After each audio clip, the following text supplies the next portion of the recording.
Have you ever wished you were someone else? Someone you thought was more beautiful, more popular, or just better? Well, let me tell you a story about a little crow who felt exactly that way. Our story begins with a crow, a simple bird with sleek, black feathers and a sharp caw. He was perfectly fine being a crow, until one day he stumbled upon a flock of peacocks. Oh, the peacocks!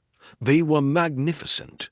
Their tails were a dazzling spectacle of iridescent blues, greens, and golds, fanning out like a royal tapestry.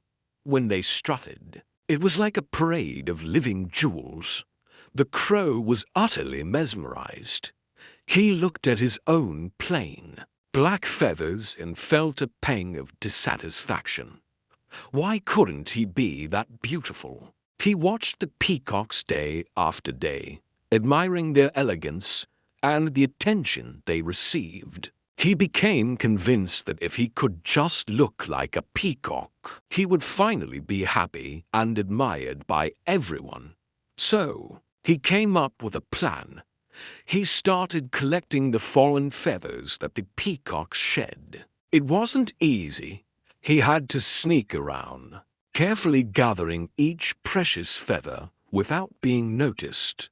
He hoarded them in a secret spot, his heart fluttering with excitement. Once he had a big pile, he began his transformation.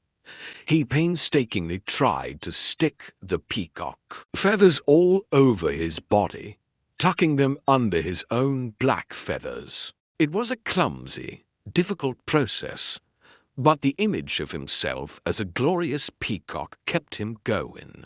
When he was finally covered, he looked at his reflection in a puddle. It was a strange sight. He was a lumpy, awkward mix of black and vibrant colors.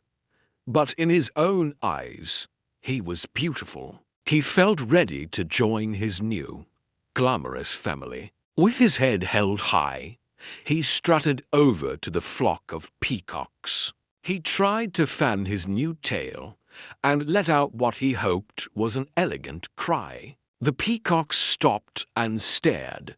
At first, they were confused.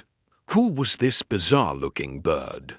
But soon, their confusion turned to ridicule. They saw the crow hiding beneath the borrowed plumes. They pecked at him, pulling out the beautiful feathers he had so carefully attached, and chased him away with loud, mocking calls. Hurt and humiliated, the crow retreated.